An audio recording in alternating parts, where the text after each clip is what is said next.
चीखना चिल्लाना नहीं चाहिए। हो सकता है कि पाकिस्तान से ये बात आती हो कि भारत को जो है कन्वर्ट कर लेंगे गजवाए हिंद, पर गजवाए हिंद करने की जरूरत ही नहीं पड़ेगी। कुछ सालों के अंदर वैसे ही उनकी पॉपुलेशन बढ़ जाएगी। आज इंग्लैंड और लंदन की स्थितियां देखते हो, शरीयत का कानून लंदन में लग रहा है, ऑस्ट्रेलिया में स्थितियां खराब हो गई है, जर्मनी में खराब हो गई। ये बहुत अच्छी स्ट्रेटेजी है इस्लाम की कि वो अपने एक्सेस पॉपुलेशन को दूसरे देशों में डेमोक्रेसी की आड़ में बेच देता है, बाद में वहां पे शरीयत का कानून लगवा देता है, लेकिन अरब कंट्री के अंदर कोई भी रेफ्यूजी नहीं रखा जाता है। मैं एक रिपोर्ट देख रहा था बीबीसी की, शायद बीबीसी की रिपोर्ट थी, जहां पे सऊदीया का जो वर्टिकल शहर बन रहा है उसमें कई गांवों के लोगों को मरवा दिया उसने, ऐसा आरोप है उन पर। तो वहां तो मस्जिदें हटाने में भी वो सोचते नहीं है, और यहां पर हिंदू भीख मांग रहा है कि जरा मुझे कृष्ण का मंदिर दे देना, जरा मुझे ये मंदिर दे देना। हमारे साधु संतों ने जो समाज के लिए काम किया, समाज उनके साथ भी नहीं खड़ा है। क्या आपको पता है कि आयुर्वेद के नाम पर भारत देश के अंदर जो फार्मेसी काम कर रही है वो मुस्लिम द्वारा चलाई हुई भी कई फार्मेसी हैं, और उनके 500 प्रोडक्ट्स हैं। रामदेव को सपोर्ट नहीं करने का कारण यह भी है।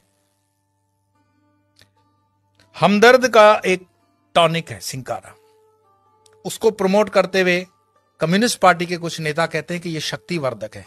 उनको पूछो तुम्हें कैसे पता चला यह शक्तिवर्धक है, कोई लेबोरेटरी टेस्ट है?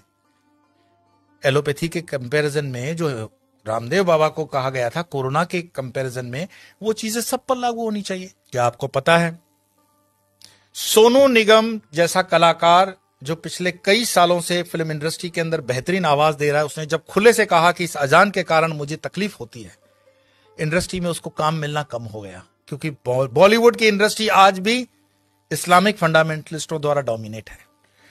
मैं आपको और बता दूं, जिन दिनों शाहरुख खान, सलमान खान, आमिर खान स्ट्रगल कर रहे थे, गोविंदा सुपरस्टार था, और गोविंदा को नीचे करने के लिए उसकी जोड़ी में चलने वाली करिश्मा कपूर को आमिर खान के साथ एक फिल्म दे दी जाती है परदेसी। गोविंदा की जोड़ी को तोड़ा जाता है और उसके बाद उदय होता है सलमान खान, आमिर खान और शाहरुख खान का समय, क्योंकि इंडस्ट्री डोमिनेटेड है इस्लामिक लॉबी द्वारा।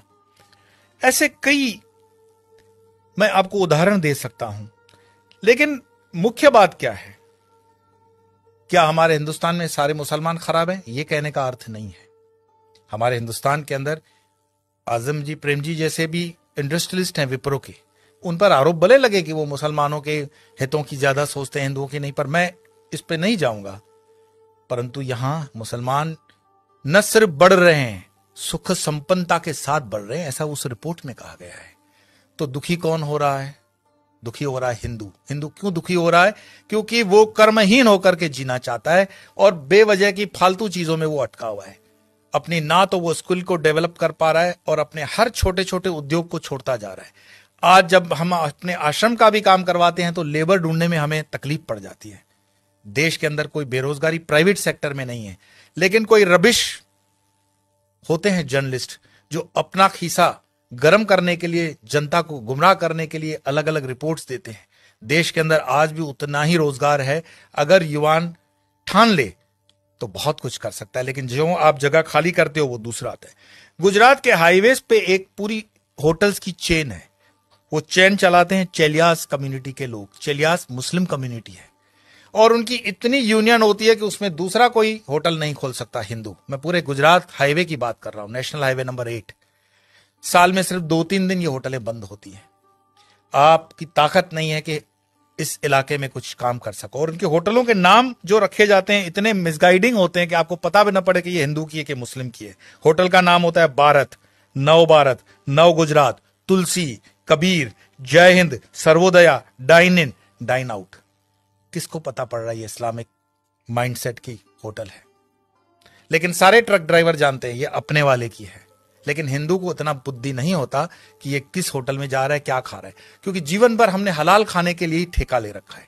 हिंदू को इतना स्वाभिमान नहीं है कि वो कह दे कि जो मैं खान पान खाता हूं तो मेरे प्रोडक्ट पर तुम लोग सात्विक, राजसिक या तामसिक का लेबल लगाओ। भाई सात्विक है तो उसको ऑरेंज कर दो, राजसिक है तो उसको लाल कर दो, तामसिक है तो उसको काला कर दो, वेजिटेरियन का ग्रीन तो है ही। हर चीज पे हलाल लगा हुआ है और हलाल का तुम्हें मलाल भी नहीं है।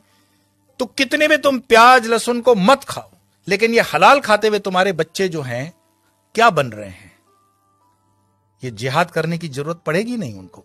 ये साधु संतों को भी सोचना पड़ेगा कि तुम शेर को भी घास खिलाओगे, गाय को भी घास खिलाओगे, क्षत्रियों को भी घास खिलाओगे और ब्राह्मणों को भी घास खिलाओगे। हमने खान पान को बदल करके पूरे डीएनए सिस्टम को बदलने का पाप किया है, और जब इस पाप की हम ठीक से बैलेंस नहीं करते हैं तब तक इस पॉपुलेशन को ठीक करना बड़ा मुश्किल होगा।